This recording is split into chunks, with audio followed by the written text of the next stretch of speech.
and 37 seconds. The main transmission starts in 20 seconds.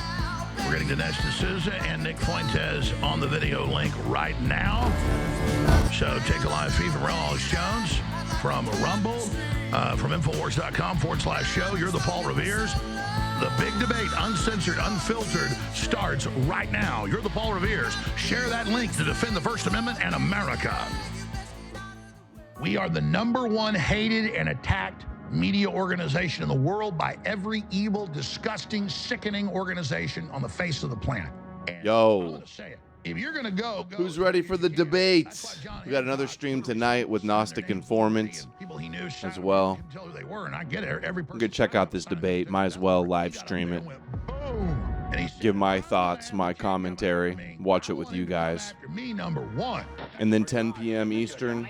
I'm going to risk my life fighting tyranny. We got Wes Huff, Alvi the Viking Princess, and the highest IQ in the world, Christian apologist, Trump shill, Jesus shill, and you're going to win almost every time. South Korean dude I know there's people not with Gnostic informant. Going to be debunking all Or that. somebody will hit you in the side of the head with a baseball bat. Let's get the link shared out. Sit back and watch and see what it did. I'm like a Terminator. You're about to find out. I'll shove that bat up your ass and turn There's you into my a popsicle. toothpick. So that's what's going on here. And Hair's a little wild. because we're drawing their fire. We've exposed that we've drawn them out of their rat holes to do all of this. The Soros scum and the Soros DA. George Soros scum. Filth. They're disgusting tyrants. Just like judges in Nazi Germany or Soviet Russia. Just like Nazi Germany. And it's like we're in the dark and they got night vision. We're in a pitch black arena with no light, and they've got their illuminators on, and they can see us and we can't see them. Well, guess what? I walked over with my listeners collectively and pulled the switch and turned the lights on. The real war's here with the globalists and Soros. Sousa. And the New World Order. Debate. BlackRock. The New World Order and the globalists and the Nazis Taking the country back. They're attacking for Israel. Their lawfare, their all the criminal activity. How'd that work out for them? They were dumb enough to brag. Remember, everywhere. It'll be over for Trump when this mugshot comes out in Georgia. Nobody thought that. Every channel, remember? It's the end. Every channel. No, I said he's going to win the election because of this. Nails it with a beyond Clint Eastwood. He's going to be an icon. American Eagle gaze of total defiance that everybody looks at and knows deep down that's the alpha male, that's the badass. That's Zion Don. That's the guy that's blackmailed by Epstein and Shot him. You got even more. Netanyahu. Except the lips pulled down and the teeth bared and the eyes bugging out. Yes. Everything's fake but that, Alex Jones. Ooh, at times like Everything's a false flag and a conspiracy but that one. are gonna find out who's really who, aren't you? We're going to find out who's really a Zionist pawn, aren't we? Is burning off. And all the posers and all the thugs and all the bullies who thought they had this country on its knees and cowed are now just beginning to understand that they have awoken the terrible giant. Oh my gosh. Okay, WWF.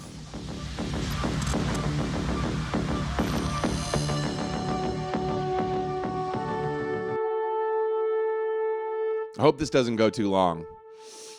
I'll have to cut it off if it goes over an hour and 45 minutes. Through the annals of time, beneath the clashing swords and roaring cannons, there raged another war. Unseen yet all-encompassing. The Info War. From the whispered conspiracies of ancient courts to the fiery proclamations of revolutions, it was there. When the flames of heresy consumed the thinkers of old, it was there. When tyrants rose on the lies of propaganda and empires crumbled beneath the truth they couldn't silence, it was there. The Info War marched alongside the armies of men. The battle was not just for land or power. Oh, why is and a variety why is that power chat not playing? free and independent states. But for the hearts and minds and souls of those caught in its A lot wake. of AI here. More now than ever, the war rages on. Nations crumble, ideologies clash, and voices rise in defiance. But the battlefield of the info war is everywhere, and everyone is a soldier.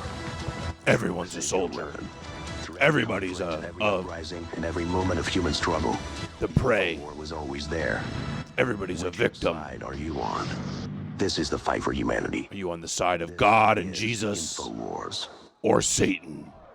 Real leadership, the essence of leadership, is showing people how it's done so that they understand it's the What's up, right Abraham, way. Matrix, Ghost of Eldon? I don't know why that didn't play. Means you go against the tide when the tide is wrong. You go against the crowd when the crowd is wrong. You go against the establishment when the establishment is degenerate and sick. And then by example and by competence and by will and by strength, then the timid join you, because then it costs nothing to be a patriot, to quote the great Mark Twain. In the beginning, the patriot is a scarce man, hated, feared, and scorned. But in time, when his cause succeeds, the join him. He's such a... Then it cost nothing to be a patriot. The patriot is a scarce man. Patriot means you're Israel first. Scorned. But in time, when his cause succeeds, the Yeah. Why is he talking like that? because then it cost nothing to be a patriot. And when you commit to something worthy and good, it is not a weight, it is everything. It is your greatest strength. It becomes your soul to risk your life for freedom. It's what God forged you in his mind as he created your soul. Before he even put you in your mother's womb, he knew you. God knows you before you're born. Okay.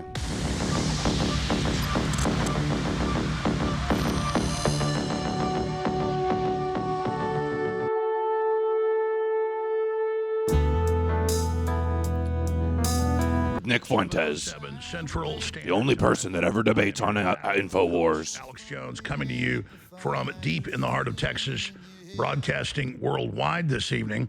And we are about to host a 2-hour, uncensored, unfiltered, 2 hours. real debate. Not where there's a whole bunch of canned questions, not where it's a bunch Has of it already happened? up there controlling the narrative, but where two very intelligent, at the same time, very different people from their perspective have a real debate. They can go 3 hours if they want. We're scheduled for 2. But We don't need in 3 the hours. Next hour, we will take questions. We're going to post very soon up on X above the live feed of this, so we can get some of those questions in from X and have your questions. I have a few questions for later. I imagine those will already probably be answered on both of their own prerogative. So Dinesh D'Souza, I've known him for 20 years. Was watching him and saw speeches he gave when he worked for Ronald Reagan as a cabinet official, best-selling author, filmmaker, former political prisoner, a true American success story. DineshD'Souza.com, on X at Dinesh D'Souza, host of the D'Souza podcast. And then the 26-year-old phenomenon. That sounds awful. This guy is for 9 years. Exploded on the scene during the 2016 campaign. Nick Fuentes, America First, at Nick J. Fuentes, NicholasJFuentes.com. And he's very proud of his commoner roots, which I am as well. But Nicholas J. Fuentes is bio. He sent us as a college dropout from Chicago. He was in his early 20s, 26. He worked on a campaign. Did he say commoner roots? A show called America First that is reaching tens of millions of people a day conservatively. So both men are very different ways, but obviously, in general, are obviously both very articulate and very popular. And so we're not going to have classic debate standards here, but I want to give each person a 5-minute opening statement here tonight. And I should also add, you can see the promos and everything, why you're here. We're having a debate about the Iran-Israel war / crisis, AIPAC, lobbies, the mullahs, sleeper cells, the fatwa. Jews. Let's just debate Jews.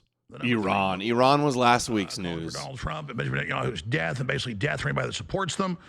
They admittedly Let's have talk been about really Zionists, I mean, about there's Zog, operation our of Zionist-occupied government. coverage. I think Trump's trying to ignore it, hoping it's just a threat. But this is off to the races. This is probably Nick's biggest debate opponent ever, though. Coin to decide who A Trump third temple coin. The first 5 minutes here. So I'll just say Dinesh D'Souza's heads, Nick Fuentes his tails. Here we go. And it is Dinesh D'Souza. All right, so we will go now to Dinesh D'Souza and get his first. I'm already bored. Then we'll go right to Nick Fuentes. And then after that, you probably won't hear from me for almost 30, 45 minutes. I'm going to try to shut up and have a real debate. There's nothing more frustrating than these debates where there's constant interruption. So, Dinesh, thanks for accepting this debate.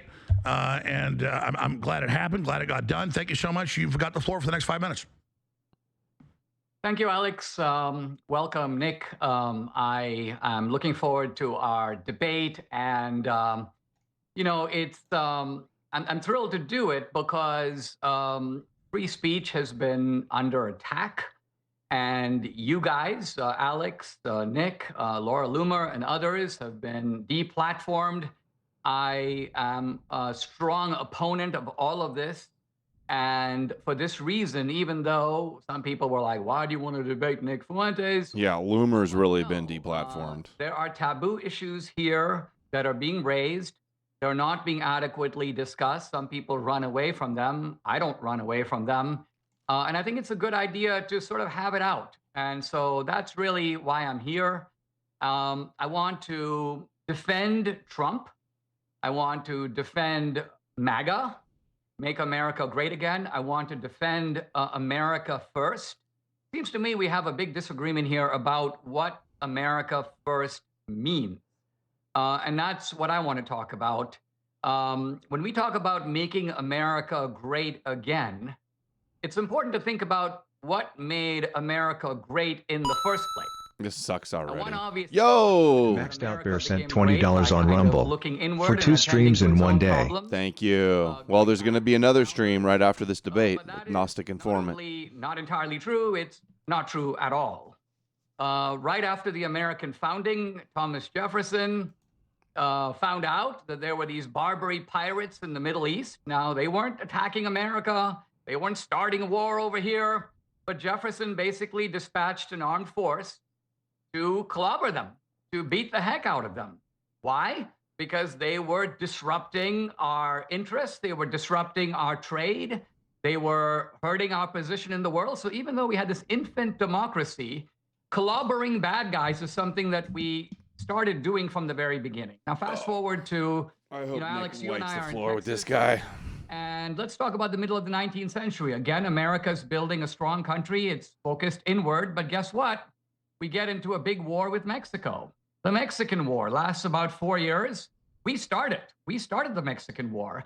We go over there, get our troops into Mexico City, clobber the Mexicans, take a good chunk of Mexico, including a good chunk of Texas. Later, large parts of the country that were not part of America become added to the country. Huge and W. We do this basically by force. Now, we have good reasons for it. I'm not going to go into the reasons, but the point is we did it.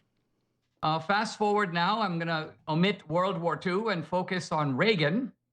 The Soviet Empire is gaining strength. The Soviet Union grabs 9 countries, 10 countries actually, between 1974 and 1980. They don't attack us. They're not waging war over here. And Reagan does not start a war with them either. But what he does do is he starts clobbering them in all kinds of ways.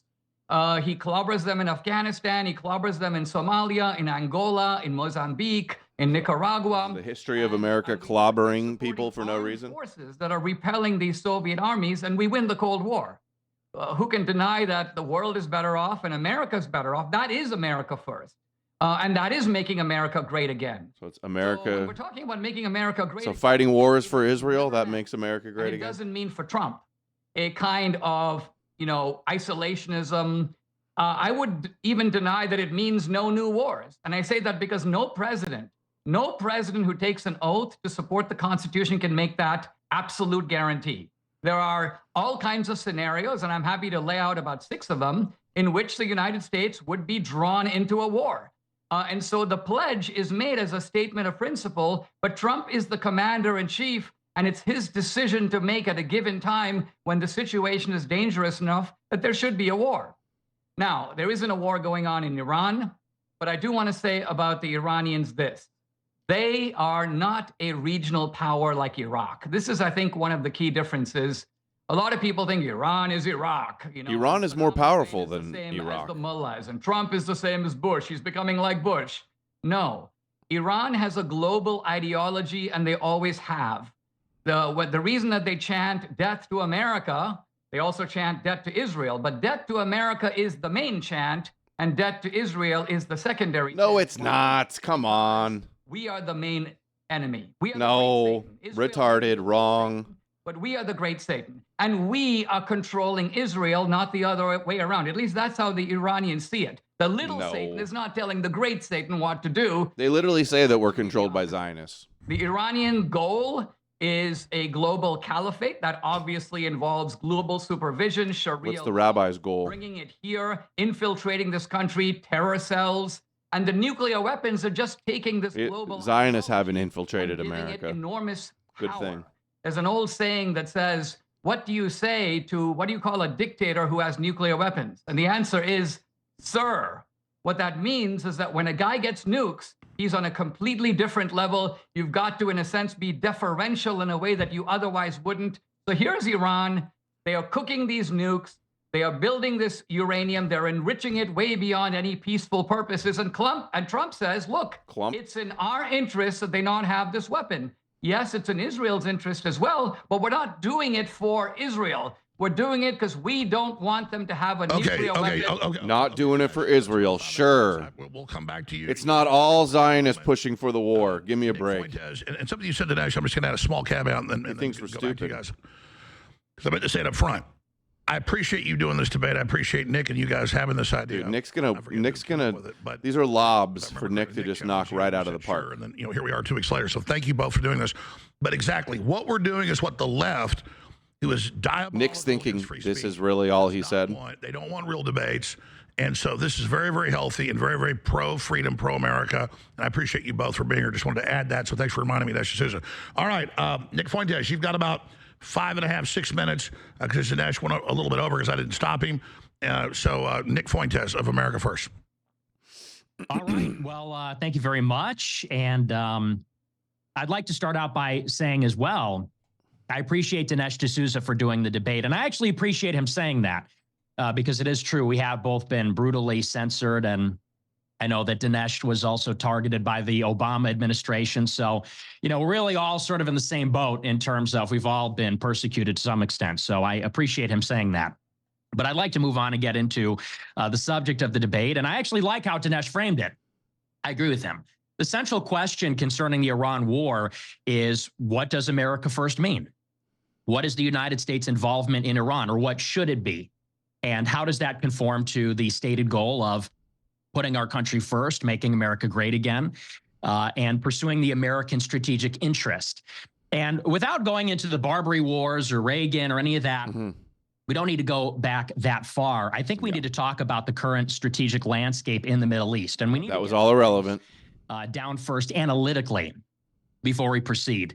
And I'm actually going to pick up where Dinesh left off at the end and kind of start with that premise, because that is, I think, the mainstream premise. Let's say that's a status quo accepted premise of the U.S. Media, or the conservative media, is that Iran is an apocalyptic regime. They have global ambitions. They're led by religious zealots and fanatics. They're racing towards a bomb because they want to attack Israel and the United States. And I would say that with that analytical framework, you probably would say that it's justified that we go to war with Iran. I would probably agree under those circumstances.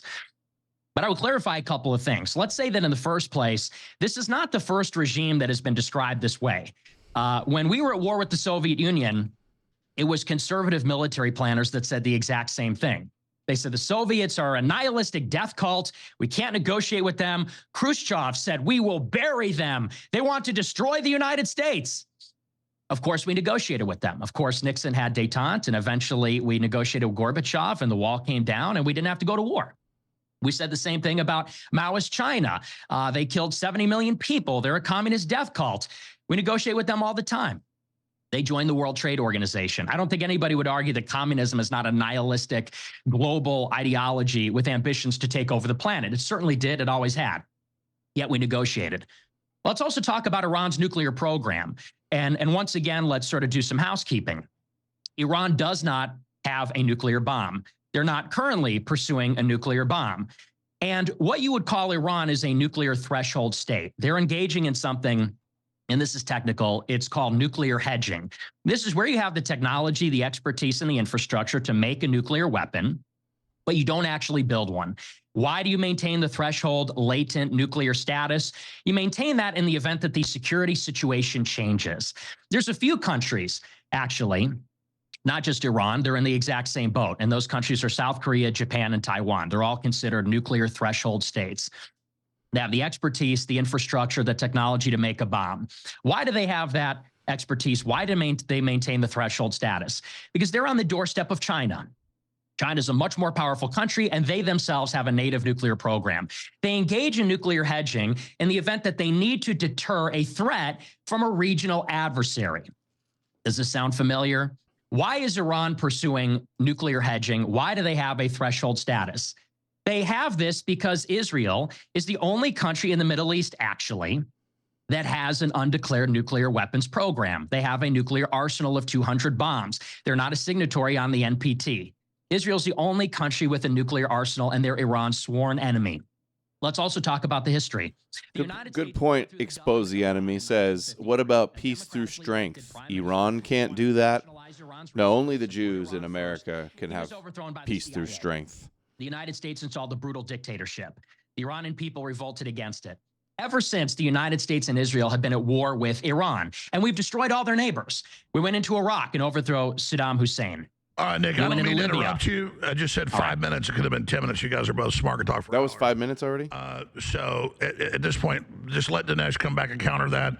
And then you guys this is a real debate. You guys can have a free. How about give him, like, say, wrap it up in a minute so he can, like, close it out, land it.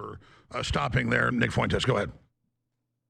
Yeah, terrific. I mean, Alex, I think you only jump in if we are interrupting too much and can't make our points, or either hogging all the time. And I think otherwise, I'm happy to just go back and forth. I'd like to just address a few of these points. Yeah, let him finish his kind of get into it further. thought, at least. So I'll start by kind of correcting a couple of points that I think are just fallacious. The first one is the idea that the Soviet Union was said to be some kind of a maniacal, nihilistic power.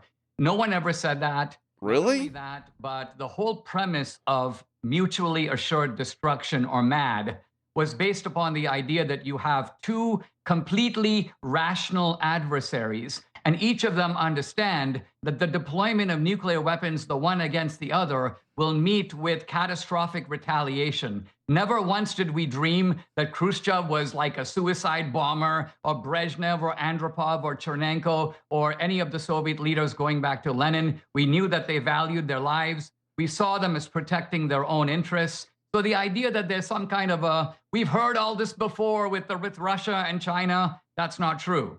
The idea of negotiating with the Soviet Union was the liberal idea. It was the idea that when you make treaties, people behave themselves. And I think Reagan... But Iran are psychos that just want to blow up the world, and they want to commit suicide? It misses what human nature is all about. It misses the lessons of Machiavelli and Clausewitz and Sun Tzu. It misses the idea that treaties are simply disguised ways that powerful countries advance their own interests. No one is going to sit down and make a treaty because they want to. You make treaties because you have to. You make treaties, by and large, in which you concede things that you would have lost anyway on the battlefield. Now, let's look at Iran, for example. If it's true... InfoWars with the clutch B-roll here. I heard Nick use the word democratically elected. Mossadegh was not democratically elected. He was not elected by the Iranian people. He was, in fact, appointed by the Shah. Let's remember that the Shah was in power in 1953. So if you have a dictator who's running the country, how does someone get democratically elected? So I think this is actually taking up a talking point from the left, and a bogus talking point also. By the way, the first thing that Mossadegh did when he came in, he dissolved parliament. So this democratically elected guy dissolves Nick's the very being parliament educated. that supposedly put him into power. So he was an autocrat, in some ways no different than the Shah. There was a power struggle. Yes, the CIA was involved, Mossadegh was overthrown. In my view, that was a very good thing. Now, some people will say, well, that's what caused the Iranian Revolution. Wrong. The Mossadegh business was in 1953. The Iranian Revolution was in 1979. Are you telling me that the Iranians were really mad, but they decided to go on a 25-year vacation and then decided, okay, now let's work ourselves up into a frenzy 25 years later? The reason we got Iran is basically because of Jimmy Carter. Jimmy Carter decided that the Shah was a despot. He didn't want to support the secret police. He pulled the Persian rug out from the Shah, and basically this is hardly relevant to of Jimmy today. Carter. He tried to get rid of what he saw as the bad guy. Are we starting another war for Israel? That's the question. I mean, respond to that, but I wasn't going to jump in a bunch. This is a great debate, but we're kind of doing a history lesson, debating history. Exactly. As long as you guys want, we go 3 hours if you want. No. We get into the current stuff, the final. Yes. God, Alex comes in clutch here. Good job. The Israel lobby, all of that, but I'm going to stop there. Great. Come Get to the here. Israel Sure, lobby. back and forth there. Thank you, Jones. No more history lesson. Come back and, I don't want to turn it into a big history thing about the Soviet Union and communism, but I would say that's simply not true. I mean, it was credible. And this is what the Pentagon believed in the late 60s and early 70s. Jones The W. Soviets thought that they could survive a first strike against the United States. The idea that mutually assured destruction was always the law of the land. There's this revolution in diplomacy because of nukes. It's just belied by doctrine. And during the 60s and 70s, we believed the Soviets are more powerful than us. They had more nukes than us. And we thought that they were going to strike us first. They thought they could survive it. And the rhetoric about the Soviets was the same. They have this global ambition, domino theory. They want a global revolution. It was exact same stuff that they say about Iran. And yet we never invaded the Soviet Union. We didn't need regime change in the Soviet Union and to go in and decapitate the regime with airstrikes. It just isn't true. We negotiated. So I would say that's in the first place. But we don't need to relitigate the history of the Cold War. And the second place of Mossadegh is really neither here nor there, the exact particularities here. The point is this. The United States and Israel pursue regime change across the entire region. That's the point I'm trying to make, and I didn't get to finish in my opening statement. We overthrew Iran's government once, and you admit it's a CIA coup in 53. In 1979, the people are furious because of the secret police, because of the White Revolution, because of the reforms that were made under the Shah. They overthrow the Shah's government, the Western-backed government, because they saw it as a puppet. And the Islamic Revolution enjoyed broad support in Iranian society. What took place ever since then is regime change, one regime change operation after another. Afghanistan, Iraq, Libya, Egypt, Syria, you name it, whether it's the Arab Spring and it's these soft power color revolution coups or it's ground wars or it's civil wars. Worst debate ever. That's the business we do. And we do it no matter who it is. We do it against secular dictators. We do it against people that cooperate with us and those that don't. Gaddafi gave up his nuclear weapons in 2003. We backed airstrikes against him anyway in 2011. We backed Saddam at one point. We oversaw the dismantlement of his nuclear program. We went to war against him in 2003. We said we weren't going to war against Assad in Syria. We did. He's now overthrown, and now you have ISIS in power. This is the history of the Middle East. And this gets to the reason of why Iran wants a nuclear weapon. It's not because they want to kill everybody. It's not because they're fanatical and we can't negotiate and they're trying to bring about the end times and the eschaton. It's because they want to deter the same fate, regime change, would happen to all of their neighbors. That makes them rational. Okay, let me stop you. I said I won't interrupt you. You guys are Okay. both too polite. Every 2 or 3 minutes, I'm going to make you pause. That goes Yeah. back to what Dinesh was just saying earlier. He's like, when North Korea has nukes, we say, sir, which I get that, and I don't want them having nukes. They do, and ballistic missiles hit us. But that then begs the question, Iran, if we can hedge and maybe have some hidden, then that speaks to why they would want a nuke. I mean, there's a lot to say here, but go ahead. Yeah, one of the mullahs, right in the middle of all this, one of the key mullahs made a very key admission. He said, this is not about Iran. This is about Islam. Right there, you get the heart of the matter. These mullahs, and yes, there was a broad-based Iranian revolution, but the mullahs in that power struggle took power. And they have ruled dictatorially over Iran now since 1979. They've made the Iranian revolution semi-permanent. But the key to understanding that revolution, going all the way back from when they seized the American hostages to the strike on Beirut, 1982, to the fact that Iran has been sponsoring terrorism, not just in the region. They have tentacles in Venezuela. They have tentacles in South America. They have cells in the United States. They are making an alliance with Russia and China to create a kind of axis of power. So to the degree, Nick, that you're saying that this is, a global chessboard, I agree. And I think that, in a way, puts an interesting question for us. which is that isn't it a fact that there is a jihadi or radical strain of Islam? This ultimately is what is driving a lot of these radical Muslims, right? They are Hezbollah, Hamas. It doesn't matter whether they're Shia or Sunni. Hamas So does Judaism and Christianity not drive Israel and America? About those distinctions at the end of the day, they care about whether you're an infidel, yes or no. This radical Islam is a global ideology. Look, you can say the mullahs keep saying it, I don't believe it, but you should believe it. When the Russians said that they wanted a global triumph of communism, they meant it. We took it seriously. Didn't he just say that the Soviet Union through some sort of a treaty? Nobody claimed that they wanted to do that? Reagan ultimately defeated them in the Cold War. It was not a treaty. It was they were out of gas. They couldn't compete in an arms race. We were building MX missiles and putting multiple warheads on them. We were building a missile shield. We were supporting guerrilla revolutions around the world. That's ultimately Afghanistan became, by their own admission, a bleeding wound. So this is why the Soviets gave in. They didn't give in. No country ever gives in because of a treaty. The idea that communism abolished itself, Eastern Europe was freed because we put a piece of paper in front of them and went, oh, okay, let's get rid of all of this stuff. We were once a global empire, will now become a second-rate superpower. That's not how it happened at all. And that's a misunderstanding of Iran. Islam is a conquering force. The Muslims came out of the Arabian desert. How do you think they conquered the Holy Land? They took Jerusalem. They took Syria. They took Jordan. They conquered Iran by force. That's how they got it. They are the occupier of Iran. Okay. Yo, thank you. This is to alleviate the burden of having to listen to these gatekeepers. The basic facts. Very interesting. A lot. I'm not saying the general public's dumb, but even really smart. Thank you, ABX89, especially for the big dono yesterday, too. That was amazing. I don't want to throw this in. I figured, very smart, Dinesh, trying to throw the debate away here, but very smart to get into America versus Iran up front. I was imagining, and I'm not trying to steer this, though I want to spend some time on it, the whole issue of Israel and the Israel lobby and where that sits, because I know that's Nick's bailiwick.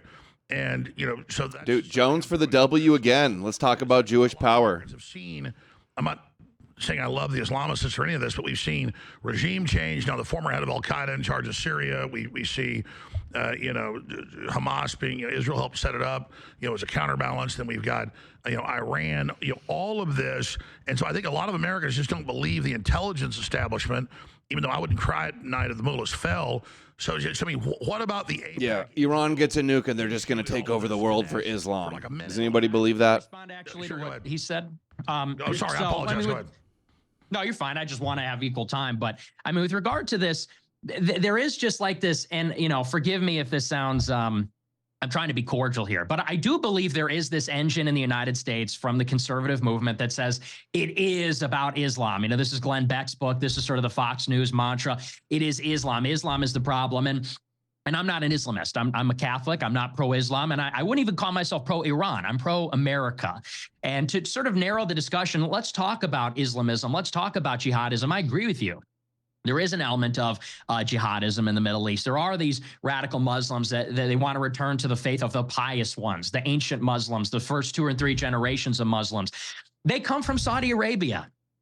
Hezbollah, Hamas, the Iranian-backed groups do not attack Americans on American soil. They're not global powers. They're local powers. They're regional powers. They don't attack the United States. They may attack the United States in Beirut or Iraq. We're allies with a bunch of Muslims that think all the same stuff. We're in the Middle East. We're in their neighborhood. We're backing Israel's brutal war on Lebanon in the 80s, where they commit massacres, castrating people, scalping people, brutal atrocities that are well documented that Israel, they're... Indomitably based sent $50 on Rumble. So, Adam Green and the Green Pill trumps both of these people. The terrorists that do attack us are Wahhabists. Thank you. Salafist. That comes from Saudi Arabia. Saudi Arabia spent billions of dollars promoting Wahhabism. Yeah, I wish they were debating, like... Al-Qaeda, of ISIS. We backed the Mujahideen. Should Christians support Israel or something? We do arms deals with Saudi Arabia. And you know what? To some extent, this radicalism is going away. And it came from Turkey, Saudi Arabia, Qatar, these other places. And it's going away because we made a deal with Mohammed bin Salman. We did arms deals throughout. We're allies throughout, buy oil from them throughout. We didn't invade Saudi Arabia and install a Western liberal democracy, we don't like your regime, we're going to drop bombs on you. We negotiated with them over time. And by the way, they were the biggest problem. As far as Iran is concerned, it's important to analytically determine their... Nick was in Model UN doing like what we have to do about it. Geopolitical debates like this. Change in Iran. That's why Iran wants a bomb to deter this. Dude, InfoWars is on point with the B-roll. Won't let Iran have the bomb. Now, if you want to give Iran the Soviet Union treatment and bankrupt them through maximum pressure and sanctions, that's what we were doing. But you're calling for regime change. We didn't do regime change in the Soviet Union. We allowed them, and we went in there, actually. George Bush managed it, I think, in a good way. We managed a peaceful transition of power after a long period of soft power and smart power that we used against them. You're saying we need to go in and invade Iran, or not maybe invade Iran, but force them to have regime change with CIA operations. I had a feeling this was going to be a boring debate. The topic, I'm like, I hope they debate other stuff just besides the Iran war. I would say that's not in America's interest. That's what Israel wants. That's not what we want. Regime change has a terrible track record from Libya, Egypt, Iraq, Syria. There's zero success stories. I think that I agree with you in some sense. We don't want a nuclear Iran, but we need to understand why we're on the threshold of one, and that has to do with Israel's ambitious and aggressive actions. In my opinion, the move is restrain Israel, stop them from attacking Iran, get Iran to come back to the table, and get them to agree to some kind of framework like the JCPOA. And maybe we could talk about the JCPOA, because to me, that is the most important precedent to all of this. I am trying to equal time. I was throwing a quick question back to Dinesh to give you a longer response. With the leg blown off. I'm glad we're having this debate. I just figured it would be such a cute little baby. I couldn't imagine. I love the history. We're kind of still in that, and I'm glad you guys are so informed and trying to educate people. But just in general, you guys go wherever you want, counter back what he was saying, Dinesh. But then I would like to just interject the current. It was a baby crying. The Fatwa, Trump saying, "I'm going to kill." You're lucky I don't kill you. I might kill you, the Iranian leader. Which I support Trump and love him, but that was provocative. I mean, and also ask you guys where you think this is going, and is there a path for peace? And then a larger debate, which I figured you guys would get into first, about the Israel lobby. Yeah. All right, let me say some things about regime change to lay a foundation of what I think the MAGA view on this is. Jones is like, this is boring, guys. Let's talk about the Jews. Of Bush, but it's not a repudiation of Reagan. In fact, it's a restatement of the Reagan principles, although admittedly in a very different situation. Reagan principles, that's what we're going to talk about now. The Reagan focus was on the Soviet Empire. He worked for Reagan. Is totally different. But there are a lot of really bad regimes in the world. And these are regimes that harm our interests in all kinds of ways. So ask a simple question. Is it in our interest for these really bad regimes, and I'll be happy to go through a list and we can agree on what they are, would it be a good idea for these regimes to have change? For the bad guys who are running these regimes to get away, for the regimes themselves to be toppled, and for something else to take their place. So if we look at Iran, for example, I would say, I am willing to take any chance on getting rid of the mullahs, these jihadi mullahs, these people who wish death to us and are building up the means to do it. Oh, and I don't know. Hearing about them wanting death to us when I see rabbis talking about destroying Edom all the time, this doesn't do much for me. They say that they want a global caliphate. They say that they're building up the strength to do it. They're allying with other people who certainly do have nuclear weapons and do. Bad guys are bad. So would it be a good idea to have the bad guys are bad, and we're the good guys, and God's on the side of the Jews and the Christians. Now, a separate question is, what are we willing to expend for that to happen? So my question to Nick is, all right, let's start at the very beginning.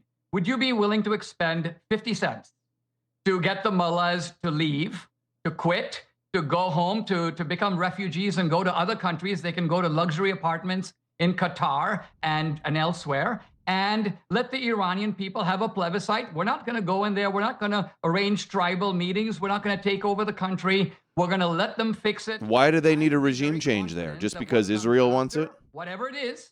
It could be autocracy. It could be democracy. It could be some hybrid. It's going to be better than what's there now. So I think Nick is so blinded. Zornduri Dome sent $5. Thanks for covering, Adam. One big lie of omissions Newsifus. John's doing okay. He's giving them a much more rational. Yeah, Dinesh L, Nick L, Jones win. Although this is not a win. This is about America. He uses the phrase "we." But let's remember that we've had all. This is an L for everybody, especially us. So he mentioned the Arab Spring. The Arab Spring was basically an anti-American operation organized with the help of Barack Obama. Barack Obama wants Iran to have nukes. He was trying to create space for them to do that and give them money to enable them to do that. Why? Because Obama has an ideology that's anti-American. So we can't just say we and take the blame. Not anti-Israel? Okay, Dinesh, I'm just watching the clock, trying to just be a referee here. Good points. Nick? Well, that's a lot to tackle there. I would say in the first place, and I have to address this first just to get it out of the way. When you say we take the mullahs at their word, you're citing one of their clerical leaders, and you say, well, that guy said it's about Islam. That defines their whole regime.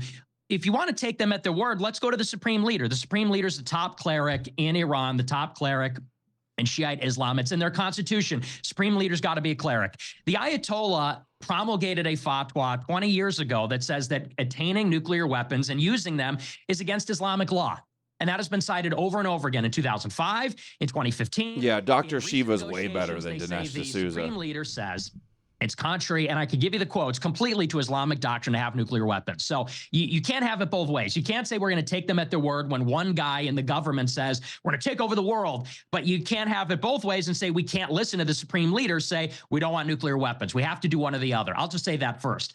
Then we get further and we get into this question. Nick, may I ask you a question about that? Well, Okay, sure. Yeah, okay, go ahead. Go ahead. Go ahead. Okay. Well, so, and then with regard to regime change, I would contend that regime change is just not desirable. You say, well, how much are you willing to expend to pursue regime change? I'm saying I don't think it's desirable. And here's the evidence for this. You say, how do you know it won't be somebody worse? Something better will happen. There'll be this. Thank you, Optics Prime. Prime sent $5. They are not afraid of bombs or guns. They fear more than anything else the mental awakening of the populace. When Gaddafi was overthrown, you get warlords, you get civil war. Who fears that? When Syria was overthrown, you get ISIS. You get I just said it could be worse. Literally from ISIS and Al-Qaeda. In Afghanistan, you still have the Taliban. If we overthrow Iran, and by the way, here's the other evidence. When Israel attacked Iran, he should ask, why should we overthrow the regime? Would collapse and the people would rise up and they would overthrow the government. This is what they said for years. The opposite happened. The people rallied to the supreme leader. They said, we're under attack from a foreign entity. They actually rallied in the streets, and there were major funeral processions for the martyrs, the IRGC leaders that were killed. They rallied behind the government. If anything, if this government goes down, I don't know where you think we're going to get something better. We're going to get something more hardcore. The reason why it matters to articulate Iran. I just made that point. If their worst fear is regime change, which is the credible fear of all leaders, every leader wants to stay in power. No leader wants to meet the fate of Gaddafi. No leader wants to be deposed and live in exile. If their credible fear is regime change, and we pursue that in one form or another, and it's a little naive to say they're going to come together and have a new government. CIA and State Department and Israel will be all over that, just like they have in all these other operations. You're going to get hardliners. You're going to get IRGC commanders that said, our worst nightmare happened. Now we're really in a apocalyptic war. Now we're really, Now they really want the sleeper cells and the nukes. So you want to answer, I'm going to watch the clock here. Do you want to answer Dinesh's question or just go back to Dinesh? He did answer the question.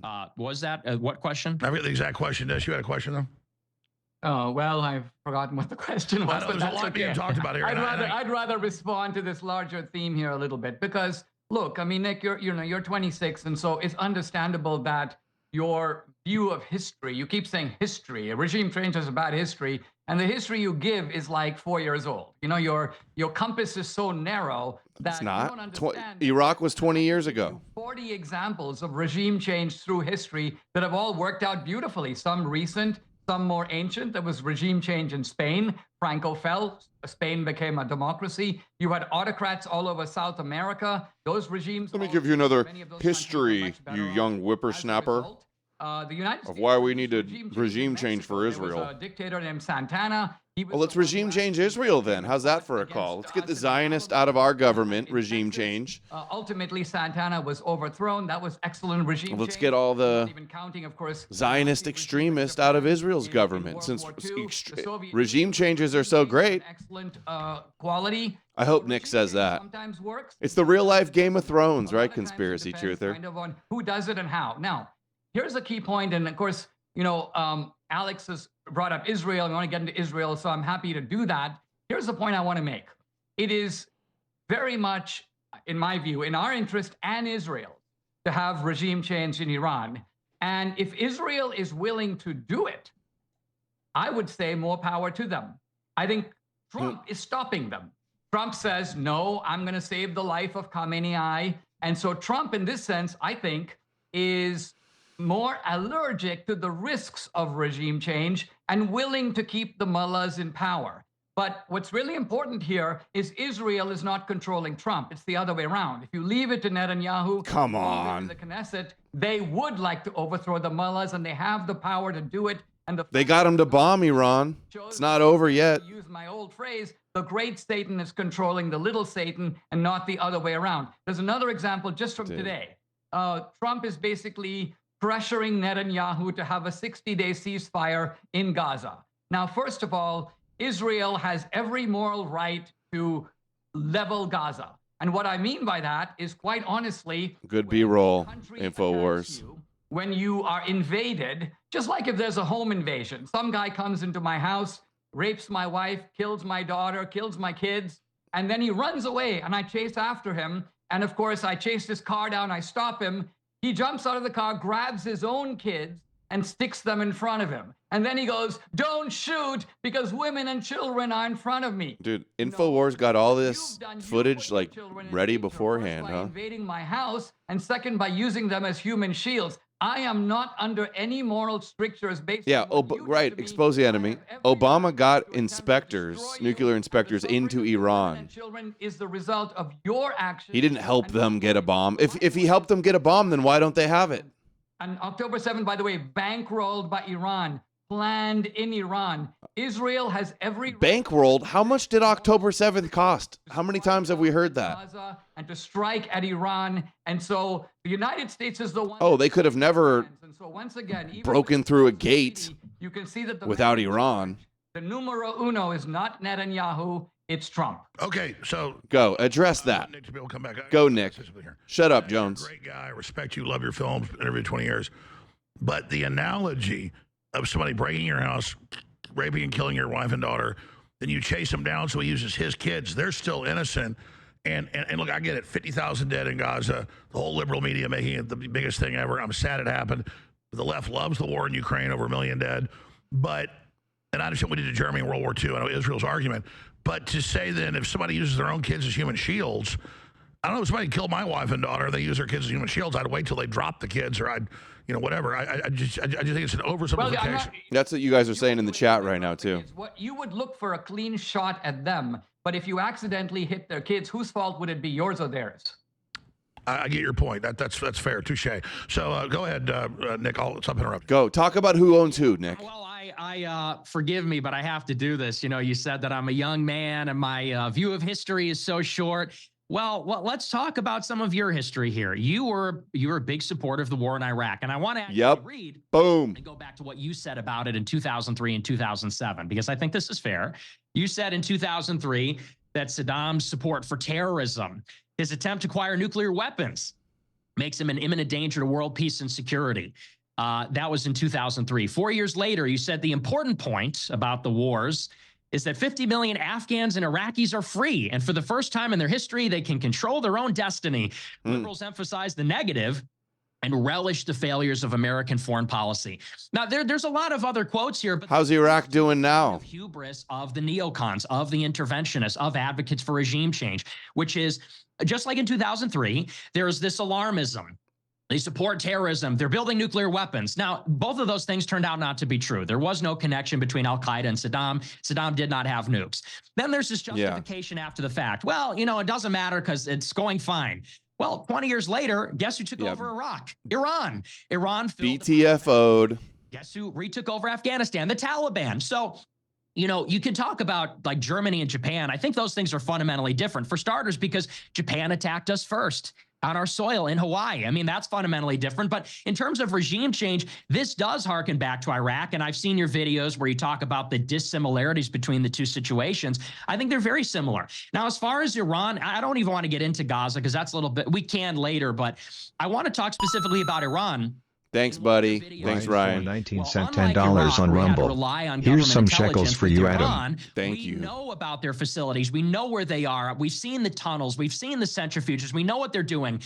Well, isn't that sort of precisely the point? When the United States made the nuclear deal with Iran, they adhered to it for years. The deal was made in 15, and from 15 to 2018, the IAEA said they were in compliance with the deal. They had 24-hour monitoring. They're lying. Oh, Obama helped them get the bomb because he's a Muslim. He wants the Muslims to take over the world. It's bullshit. Trump pulled out of the deal and forced all the other Europeans to pull out as well. And we reneged on our commitments. We pulled out and didn't give them sanctions relief. We, through secondary sanctions, forced the Europeans to pull out, and they didn't get sanctions relief. It was only until 2019 that Iran started to gradually renege on their commitments. And it went in succession where America killed Qasem Soleimani, which is one of their generals. Then Iran began to enrich without limitations. They enriched and they engaged in all nuclear activities without any kind of restrictions. It wasn't until 2021 when Israel attacked Natanz twice, cyber attacks and sabotage attacks. Obama literally kept us safer from Iran. Every action has this equal and opposite reaction. Iran was a partner in 2001. Iran helped us build the Northern Alliance. They helped us put Karzai in power in Afghanistan. A few months later, George Bush calls them the axis of evil. This is how we treat Iran. Now, I'm not defending you. I'm just looking at the clock. You guys interrupt each other just every few minutes. Maybe I should just go bing, and the other person interrupts. You guys are so polite. Dinesh? All right. Well, first of all, I want to do a mea culpa here because I was wrong about the Iraq War. Not because I said Iraq had about the Iraq War, not because I said Iraq had nuclear weapons. Of course, you remember with George W. Bush, the claim was that they had these so-called weapons of mass destruction. You're wrong about Iran. But the idea was it could be chemical weapons. It could be a weapon that could kill a large number of people. Now, this information, which was given to us from high levels in the U.S. government, I think was the first case of where we learned that we can't always trust the government. It was Netanyahu, too. Because these intelligence agencies have their own agenda, and this was a neocon scam. And I got to say, I might have been a little too deeply in the neocon world. I went for it. But unlike... And you still are. I broke with them. Oh, you're the great Satan. They're going to blow up the world. I won't speak to me. I left the neocon camp, which is now basically the never Trump camp.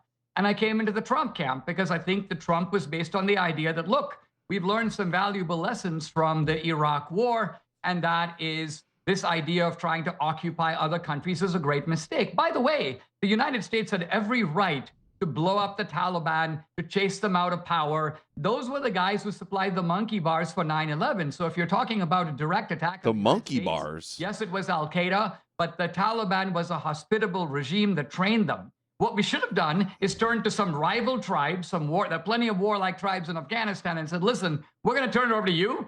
You keep kicking their ass. We just pulled out of Afghanistan, and then the Taliban's back in power. So how was that a W? How was that the right move? Women's rights and a whole bunch of nonsense, and the whole thing backfired on us. So that's a bitter lesson that we've learned, and I think I'm with you on that, Nick.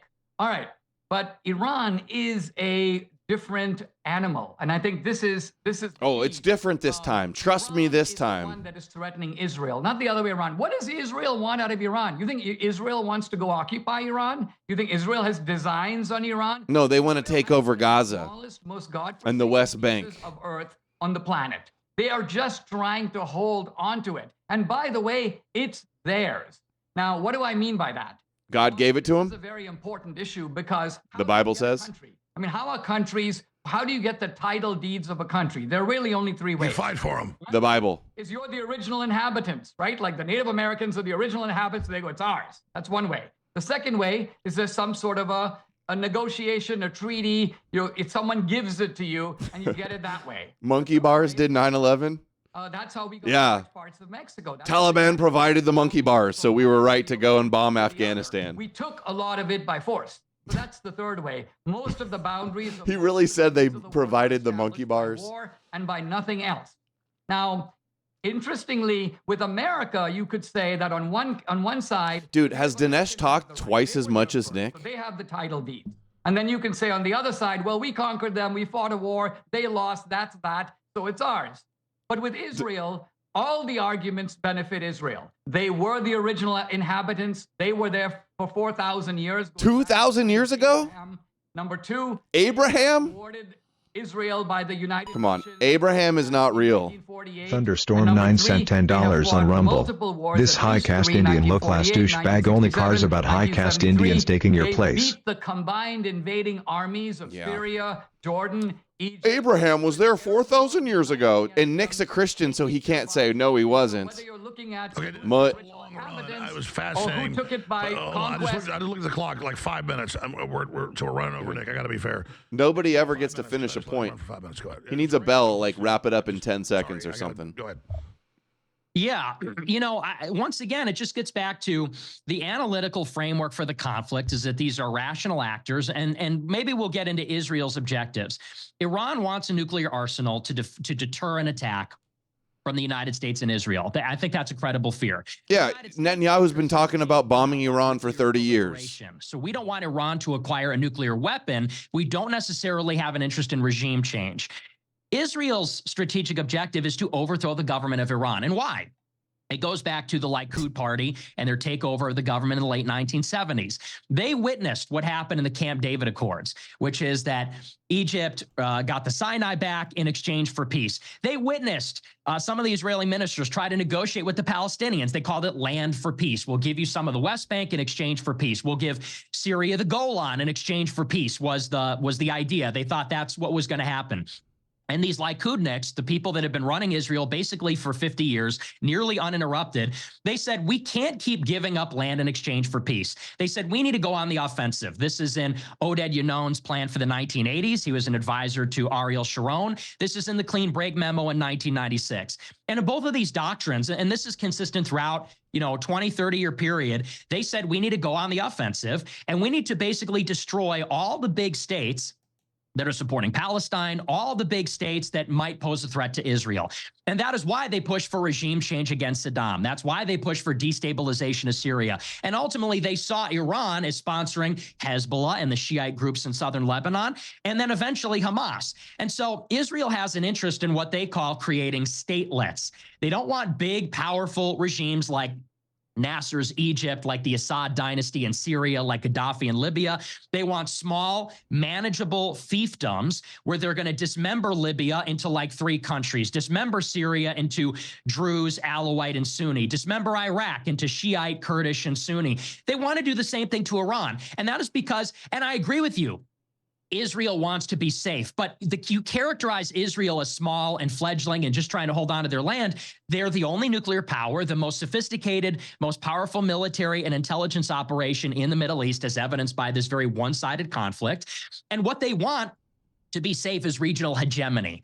In order to be safe from all threats, they want to make it so that there are no threats. Yeah, that's complete why dominance. The road to Israeli safety and their right to exist runs through regime change, destabilization, and civil war. And so I'm saying, look, that's probably in their best interest, but it's not in ours. And so that's why I agree with Trump. We should pursue diplomacy with Iran and try to get them to give up their nuclear program with limitations and restrictions without regime change, which is unpredictable and has negative effects for us. Israel wants to regime change, and they want us to pick up the pieces and clean up after them, just as we did in all these other countries. And we deal with the terrorism and the hatred, and we deal with the high gas prices and all the rest of it. So that's the America First position. Restrain Israel from pursuing regime change, restrict Iran's nuclear program. You can use maximum pressure and Reagan doctrine to do it. I'm fine with that, but I think diplomacy is preferable, and that's in our interest to try it. That's my position. Okay, so I want to go back to Dinesh here, and we're approaching 15 minutes of this. This is amazing. You guys stay as long as you want. I also want to get to questions from X. And I'll just say, because I'm not trying to throw this either way, I have complex views. I know it's all nuanced. I think both of you are making great points, and I'm public about that. I want to blow up Israel, and I also, and I don't like the mullahs, but I don't want to have war with Iran. I know most of the people don't even like it. My issue is we saw Netanyahu strike them first and drag us in. And look, I know that they're proxies. Iran's been striking them in Lebanon and the West Bank and Gaza and with the Houthis. And I nobody can say who started first, okay? And Iran, does make all these statements, rhetorical. We're going to drive you in the ocean and blow you up and all the rest of it. Okay, so my larger, sure, Dinesh, I'm going to go to you. I've been pretty good here. I just want to, and I got some questions coming up here very soon for both of you, and then we're going to go to questions.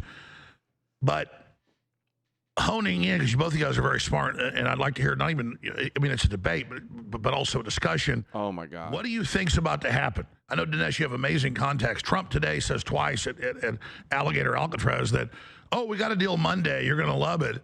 And Netanyahu's coming and all this. And usually Trump doesn't just bluff.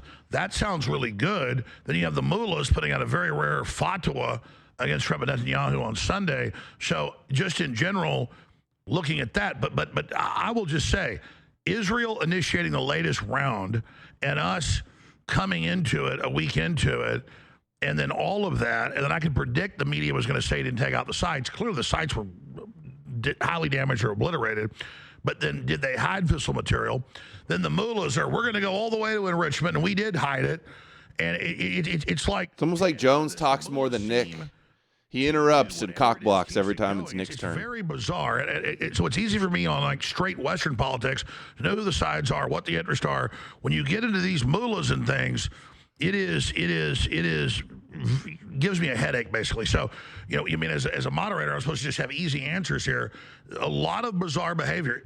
Why would the mullahs put a fatwa out? Well, because maybe they're about to fall. As we're seeing some evidence, their foreign minister on TV contradicting him, saying the nuclear sites were based. Alex said he wasn't going to interrupt. Remember that? What I'm getting is they could fall. What happens if the mullahs are cornered then? Let me ask 20 questions. This just is a complex issue. So you guys can finish up with your round of debates about the history and who's who or whatever. My point is these are two sides absolutely diametrically opposed to each other. Oh. And like Trump said, both sides don't know what the fuck they're doing. They've been fighting so long. I agree with that. How could... Generally, gut level, where do both of you see this going? We'll go to Dinesh first and finish up with Nick's response if you want. But then where do you see this going next? Can this be de-escalated? What are the paths out of this? Dinesh D'Souza. Yeah, the reason I keep anchoring our discussion, not just in history, but kind of in the facts on the ground, is because it's hard to have a debate when the facts are really fuzzy, right? So you mentioned, Alex, that Netanyahu struck first. But if it is true that Iran was a driving force behind October 7th, then Israel did not strike first. Israel struck second. Address that. Let Nick address that point. A lot of times. I mean, if we go back in history, not very far, you know, Hitler attacks Poland and Great Britain declares... No, let's go back in history, not very far, just 80 years ago. We just go to war with Japan? No, we didn't. We sent Patton starts taking U.S. troops into Europe. Let's talk about Pearl Harbor. Nazis, even though the Nazis did not attack us directly, it was the Japanese who did. All right, let me turn to Nick. Nick says that it's the goal of Israel to somehow topple all the big, strong powers in the Middle East. And let's test if that's true. Which are the big, strong powers in the Middle East? And the answer is, certainly in the Muslim world, there are three. There is Saudi Arabia, there is Egypt, and there is Iran. These are the three big boys of the Middle East, and they are jostling, by the way, for power, the one against the other. Israel has excellent relations with two out of the three.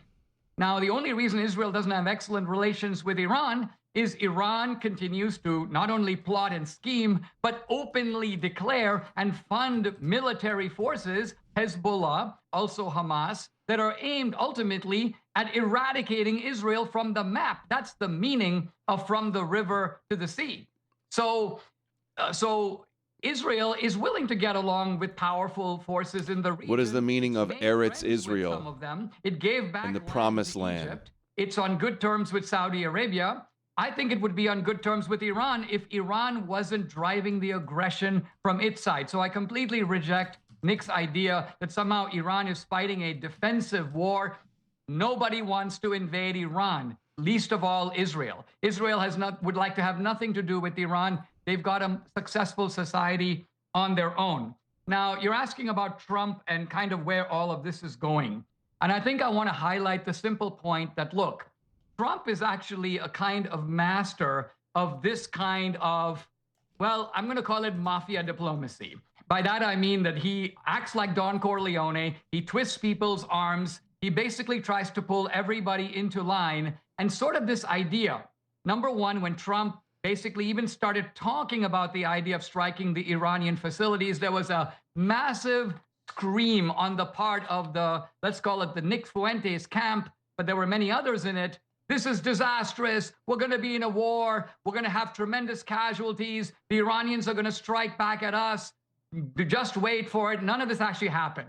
So if I'm going to show a little Yeah, it modesty did. about Iraq, it would be good for Nick to admit that he and so many others were completely wrong about what the effect of Trump's strikes were going to be. Number two, Israel is a country of 10 million people or 12 million people. The United States is 350 million plus. Are you seriously telling me that Israel is controlling America? Let's stop there.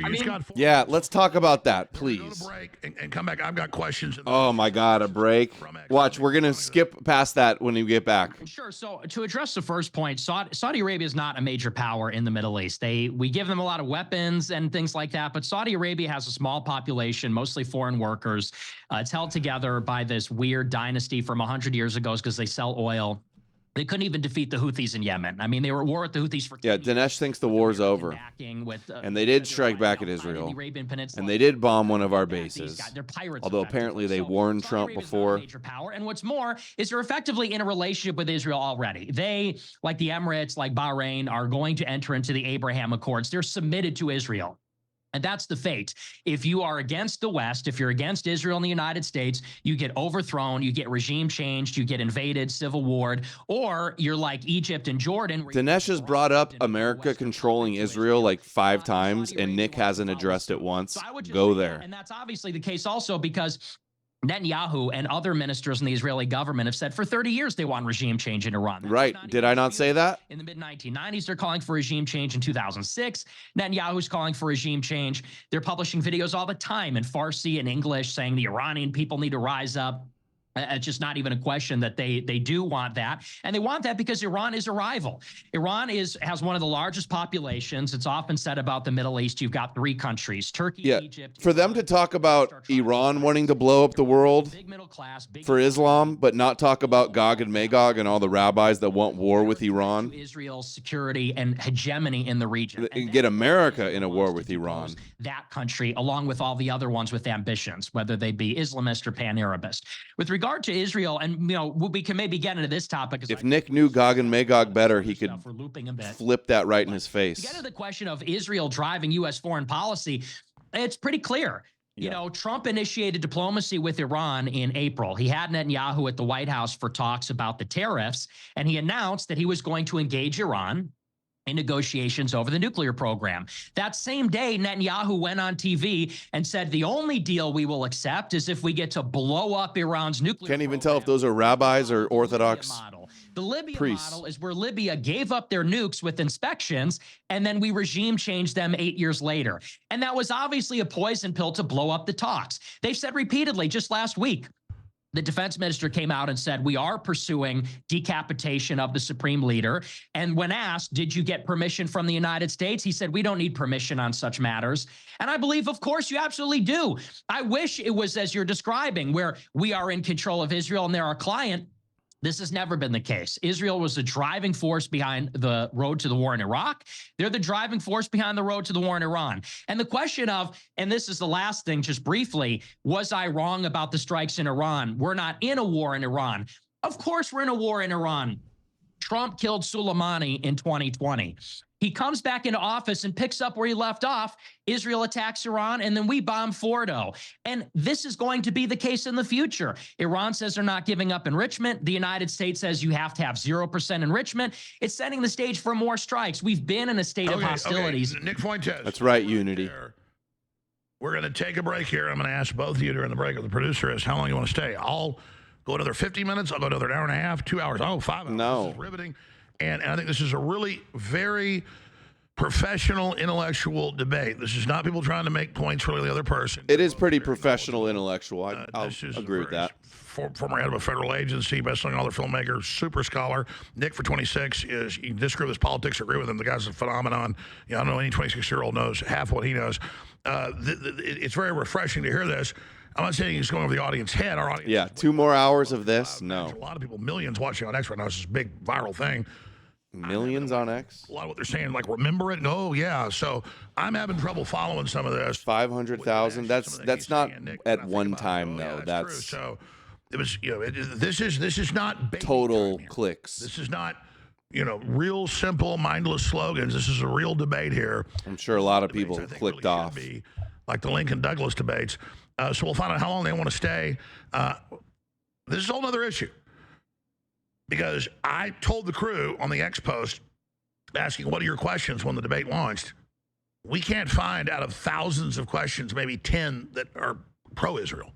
And again, I don't want to just come on here and read anti-Israel stuff. I want to get both sides for a debate. We literally, which the poll numbers show, the whole world's turning against Israel. And they got nuclear weapons. Like Michael Savage is pro-Israel. He came on last Friday, but he said, no, Israel's going the wrong way. The whole world's turning against them. This is going to get Israel destroyed. They got nukes. I mean, whether you love Israel or hate them, they get cornered. Samson option. So, I mean, I'm sitting here telling the crew, get me a pro-Israel comment on X. Yeah. And, I mean, literally, they found like one. It's impossible. I mean, I've got an issue here. Check Adam King's timeline. You'll get a pro-Israel comment. He was put in jail by Obama for supporting Trump. Could come back to India, I'm very thankful for Trump overall on domestic policy, economy, everything. I think he did what he thought was best with the Iran strikes. I hope it works out. And I, you know, we need to be adults about this. We don't be like the left that calls for arresting anyone we disagree with. And I'm just being honest here. I think it's shocking. Everybody's on X saying arrest Dinesh D'Souza. Don't worry, it's already happened to him. So this is, and I'm not trying to. Sorry. You get 2 minutes before we go to break. I mean, go ahead. I was saying maybe what we can do is do a brief sort of summary of our positions. And then, you know, let's set a time and take questions, and we can each get a chance to answer them. And, you know, let's see, it's a little after 8 Central Time. Why don't we go till 9 if Nick's agreeable? I think we had sort of agreed we'll do 2 hours total. And so I'm good with that. No, sounds good. You know what I can do? You know what I can do? Because I got no serious questions on X. I mean, it's just, I'll read some of these. I mean, they're do it. Read all the funny Groyper comments. You know, just whatever. The point is, I'll read them, okay? I'm just being honest. Read them. I wanted to get both sides. I'm not getting it. We'll fire the phones up. But I want at least an hour. So let's go to 10 after 9. I'll get that both from you because I want to take a bunch of comments. Here's the toll-free number. Fire up the phone system. Never fear, the phones are here. We'll have people call and actually have some real questions. I'm not like, oh, look at Jones trying to get pro-Israel questions. No, I'm not just going to like literally read 50 questions in a row Israel. I want to get both sides for a real debate. So the toll-free number. Oh, sure, Jones. You're sweeping. 2539 877-789 2539 877-789 Alex. But it shows you just 2 years ago, half the stuff would be pro-Israel. That's a whole nother issue of what the no, it wasn't. The world turning against Israel, which again, even if you hate Israel, they got nuclear weapons. They're not going away unless it's in Armageddon. 877-789 Oh, yippee. Dinesh D'Souza is a best-selling author and one of the top documentary filmmakers in all time, probably the #1 documentary for actual grosses. Dinesh D. D'Souza, DineshD'Souza.com. You guys seen any D'Souza docs? Fuentes on Rumble, where he dominates. I saw a few. Nick J. Fuentes on X, Nicholas J. Fuentes. Can't remember the names of any of them. Take a short little 4-minute break. I think I even saw one in a theater one time. Have 6 minutes. That way they get plenty of time to make a summation, and then we will take some phone calls and read some blow Israel off the map comments on air. We'll be right back. Stay with us. The biggest sale in the history of Guys, I don't even know if I can sit through this. 1776. I don't know if I can sit through these commercials. He did one on Clinton. Yeah, let's see. What are some of his documentaries? Dinesh D'Souza documentaries. He had one like about America or something. Okay. Death of America, I called it, yeah. So his latest one was 2,000 Mules. That was about the election fraud, I think. Paper ballots or whatever it was. Vindicating Trump. Hadn't seen that one. That one's last year. Death of a Nation. I think I saw that one. I think it's about communists taking over, right? America, Imagine a World Without Her. That was the one defending against Howard Zinn. He's like the communist leftist that is always trashing the West in America. He was like defending America. Obama's America, 2016. Hillary's America. Trump card. When did you do Trump card? 2020. The America, Imagine the World Without Her. That's the one I saw, I think. Oh, I got the stream with Gnostic Informant coming up in 45 minutes. I'm kind of thinking about just wrapping it up here. I can't take any more, honestly. I'll go help get the girls ready for bed, get the stream set up properly with the thumbnail. get it set up on Rumble and Odyssey and BitChute and come back. Let the computer cool down. It's real hot in here. The computer gets hot. So, guys, I think I'm going to bail out early. If you guys want to continue watching, which I'm sure you're all on the edge of your seat, who knows? We could come back and it could be the best part. It might finally get good. Yeah, 3 streams today. I'll drop the link for the X link in the comments for you guys if you guys want to watch the rest of it. I'm going to close her down, and I'll be back in 45 minutes with Neil from Gnostic Informant. So thank you, everybody. Yeah, don't blame you. Oh, don't blame you. Oh, who's there? Billy sent $10. Billy. Thanks to both of you. Both of us. It's just me. If you were Nick, you'd focus on doing 9/11. I would not. That's a whole nother can of worms. I would talk more about the Israel lobby and Epstein and AIPAC and all of our politicians saying, like, we haven't even talked about Genesis 12. Like, this is what Ted Cruz says is why we're backing Israel, why he wants regime change in Iran. We got to talk about we haven't talked about has the word Christian Zionism even been brought up yet? And that effect that it has on our support for Israel? Where's that at? Where's that debate? Anyway, I'll see you guys in 40 minutes. It's going to be a good one. So hope you guys come back, and I will see you guys very soon. Thanks for watching. Thanks for the support, and I'll see you in a bit.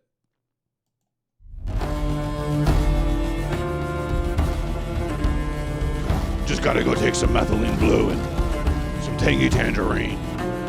Some X2.